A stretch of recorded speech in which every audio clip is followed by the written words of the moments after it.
muri Kampala obu omushubuzi Hamis Kigundu yabayizire arikwenda ngo babase kutayo okushaba kwe kugira ngo orubanja oruyatire omukoti ahakwenda ngo atunge sente zezikwingana billion zigana 20 okurwa mu Diamond Trust Bank Uganda hamwe na Kenya rubase okuhorirwa.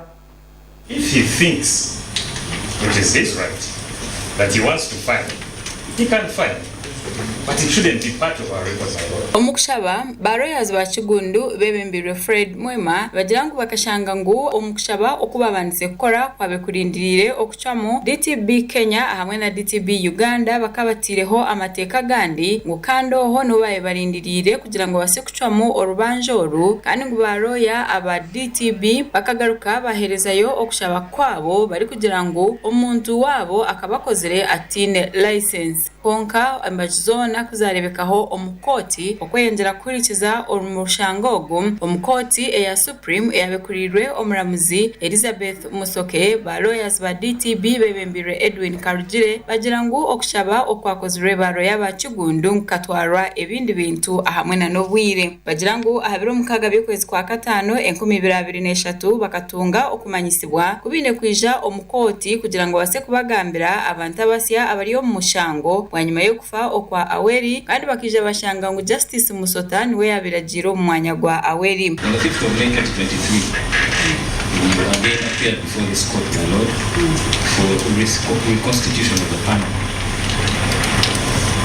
following the unfortunate death of the Justice abantu bagira ngo kubarebekireho omukoti bakagaruka babuzibwa habahine kintu ekibari kwenda kongeramo omukwayo kwabo mukonka bagira ngo botine ekibari kwenda kongeramo.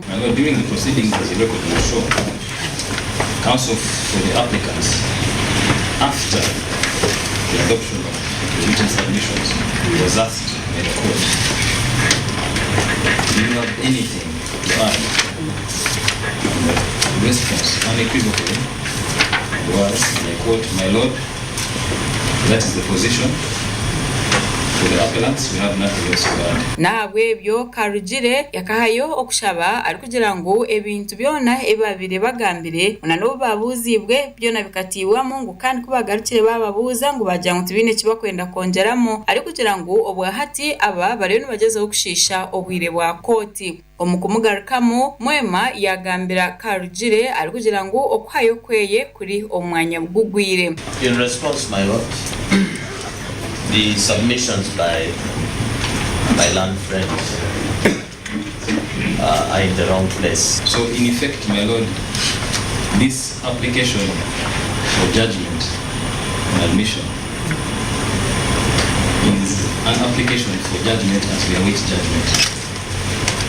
It is really superfluous and only intended to waste the time of this court, as for all intents and purposes we are waiting for the exact same thing we seek to apply for judgment. Okurigirira ahari muwema omuhandiki owa Supreme Court akabahandikira ari kubahereza izoberindi obubine kwija omukoti okubasa kurikiza ebyo kushaba kwabo na no kubira agende. Because for purposes of today, what we needed to do was get directions from you telling us how to file our submissions and when to file our submissions. Mwema nagira nkwihobwe bature nibagezaho okufollowing up nkonka tine kintu kirugiremo obahati Karugire yagaruka ya leta okwetwa mbwitwa ari kugira ngo botine baruha nemwe eri kuruga owa registrar eyibabwine ari kugira ngo cyamutangaza okushanga ngo obahati nibagira ngo bo bakatunge baruha omuramuzi Musoke ya chamya ari kugira ngo tariho okwetenga kona okogaruka kuhurikiza ombinte bindi ari kugira ngo kwayo okwenchwa mu yo rubanjoru nikija kukora orwakabiri esanderi kwija. If you file, then we'll give you time to reply.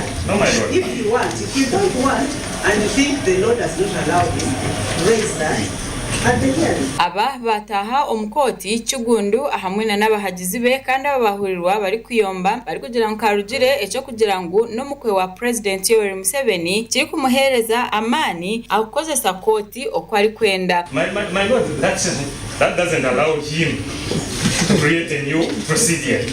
It completely doesn't, my lord. Wanyuma y'eddakiika 10 abantu abandi baruga omukoti nabo bari kwetombwitwa bari kugira ngu obwahati tebari kwikirizingana na n'ebintu byona ebyo nibigenda omumisho. Kigundu yabari omwe omubabari omukoti kandi ogu yashabwa kugamba n'abantu be kugira ngu bareke kuyomba. Kigundu yaheza yagaruka omukoti aho yashanga omuramuzi Musoke ari kugambira Mwema kugira ngu agambire omuntu we kugira ngu areke kureta abantu abo yayeta emiyayi omukoti. Bitu Mwema yahakana ari kugira ngo omuntu we tuwe yareta emiyayi omukoti ngo akubatayine emiyayi. Omuramuzi yagira ngu nayenda kumanya omuntu ogu ahari kuruga ari kumanyisa Kigundu hamwe n'abantu abo yayeta emiyayi na noho wabareta omukoti. Kigundu yayongerayo yaza ahari Mwema abo yashanga ariyo nagamba n'omuramuzi nikwe kugezaho okumuzibira. Omukugaruka mu Kigundu yagira ngu ni roya oshomire ngo namanya amateka ga koti ebyo yinekora hamwe n'ebyo atine kukora. Bitu Mwema nagira ngu ebintu byone byabo mukoti tibyamushemeza ari kugira ngo nayenda kuza owa Chief Justice kugira ngo babase kureba enshongeji okubaragitwaze. Omuramuzi yagira ngu kandi yakemeraho ngo rubanje oru n'uru rwa kashatu 2013 orwakabiri esande eri kwija. Ebi byona bikijaho okutwara okweyongerayo okushaba omukoti eri kusingayo obukuru karugirira ahanchwamo eyakozwe aha 5 omukwezi kwa 5 2021 kandi okuchwamo oku kakozwe abaramuzi ababiri bari Kenneth Kakuru Richard Butera hamwe na Christopher Izima kandi aba obuhati abahireye enchwamo yabo eyaba bayangire kugenda nabo. Uganda has no room for impunity and this kind of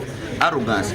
I may be here today, I may not be here today, but if anything happens to me, I hereby declare, just to know it is Chirwachwanu kandi Karugirira that have taken my life. Omushango ogu ni gurugirira kimwe omu 2020 omukwezi kwa 10 aho bari kugira ngu Kigundu akaza omukoti ari kwetombwitura banki ya DTB kugira ngo hina abantu abihire sente aha account ye omuringo ogutayishire kandi ngusentezi bakaziha aha accounts 2 eza Kigundu emwe eya Ham Enterprises Limited hamwe na Kings International Limited obo Kigundu batamwihireho orusa. No one is above the law, and Karugire and Chirwachwanu should stop intimidating Ugandans and all judges. Omakura gandi hagutwin